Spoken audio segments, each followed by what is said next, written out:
Hello po mga kalinga. Panibagong reaction video na naman po ang inyong matutunghayan sa araw na to. At syempre ang ating re-reactionan po mga kalingap ay ang isa sa mga upload video po ni Kuya Val Santos Matubang. Yes po, no, ang isa sa mga upload video po ni Kuya Val. Ito po mga kalingap, no, alam naman natin no na si Kuya Val ay binilhan po si Viansay ng scooter, no? At syempre hindi lalarga o hindi aandar ang scooter pag walang license ang driver.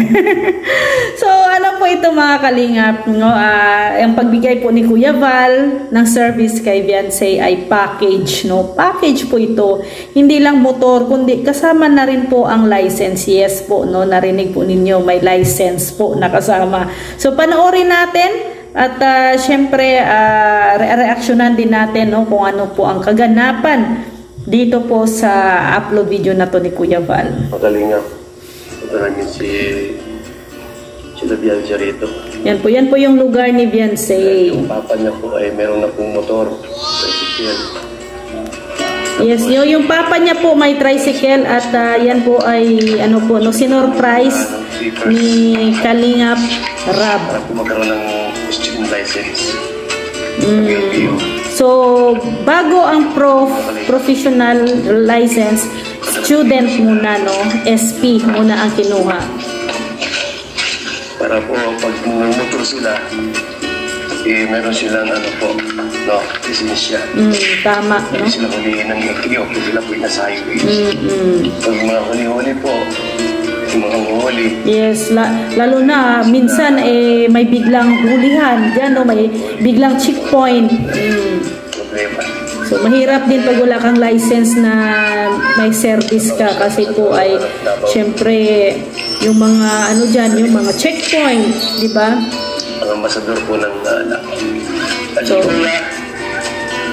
So grabe po magbigay po si Kuya Val, no? Akala natin ay hanggang motor lang ang kanyang pagbigay, pero ayan po, asikaso pa rin pati ang license. Motor na kayo, nasa inyo na ginarahe? Ay, ano po, nasa iyo Kuya Rab pa po.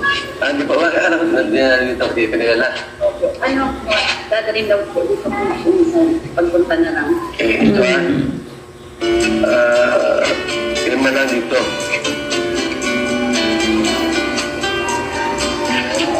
Ito pala.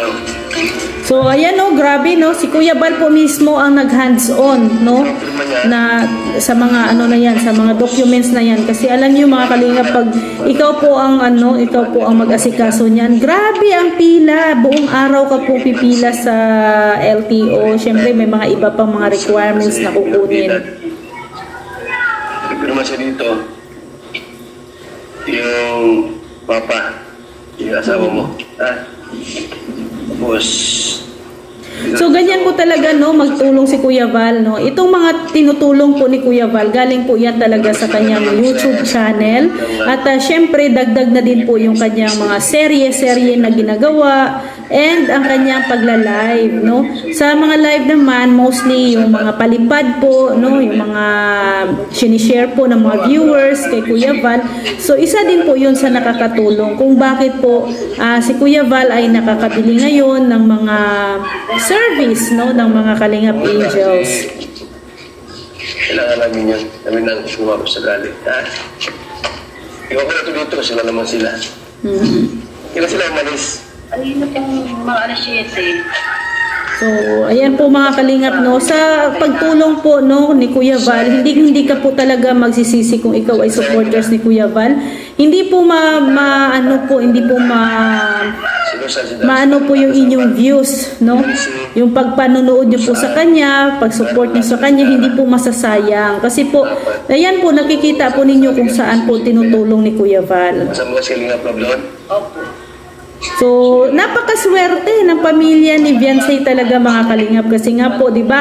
Hindi lang scooter ang binigay sa kanila or regalo sa kanila, kundi tricycle na din po para sa buong pamilya. No, kasyang-kasya na ang buong pamilya sa tricycle nila. At syempre, maano po rin 'yun, no, magkaroon ng hanap buhay yung kanyang tatay, 'di ba? Mamamasada diyan sa labasan, o 'di ba? Or kukuha ba ng mga estudyante, maging ano siya, buwanan, o so laking tulong, no, yung binigay po na tricycle para sa pamilya. Dagdag ano din po yun, tulong sa kanila. Pagka wala pong lisensya po, ang tawag niyan ay kolorong. Kolorong. Ay, hindi. So, ang tawag sa walang license na nagawa niyo. Hindi ba kolorong? Gulurong pa rin. Kasi hindi siya registered. Oo. So kailangan talaga pag may service ka at may ano ka talaga, may license ka talaga for the safety. Walang laban. At syempre sa lugar din nila Viancy, no, medyo malayo din talaga. So anytime, no, kung halimbawa ay may mga pupuntahan sila Viancy, Indaet, no, at least may service na sila, 'di ba? Hindi na sila mahihirapang mag-abang, no, ng masasakyan diyan sa labasan nila.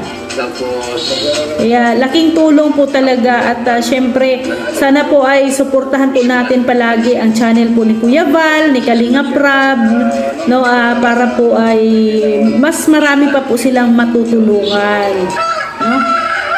Wala sila dito ngayon, yung tatay doon sa Ligas. So grabe, no, grabe ang ano talaga ang tulong na ginagawa ni Kuya Val, no.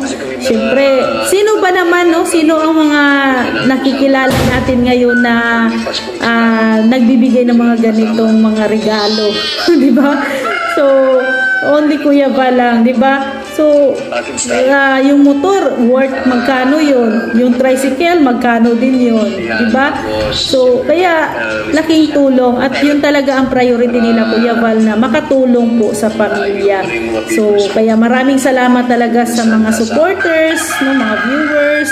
Siyempre, sa lahat ng mga nagbibigay po tulong sa programa ni Kuya Val. Sana ay tuloy-tuloy po natin na suportahan at tulungan po si Kuya Val sa abot ng ating makakaya. So, congratulations kay Viancy at sa kanyang pamilya, no? Nagkaroon na ng kanilang service. So, yan po mga kalingap, no, sa mga hindi pa po nakapanood ng full video na to, no, puntahan nyo po ang channel po ni Kuya Val Santos Matubang. Doon po makikita po ninyo yung mga ginawa po ni Kuya Val na pagtulong, no, sa ating mga kababayan na hikahos talaga sa buhay. So, please po, suportahan nyo po ang channel ni Kuya Val, Kalinga Prab, and Ate Edna Vlogs. At isama nyo na rin po ang channel ni Rex Vlog. So, maraming salamat po mga kalingap. See you tomorrow. God bless everyone. Bye-bye po.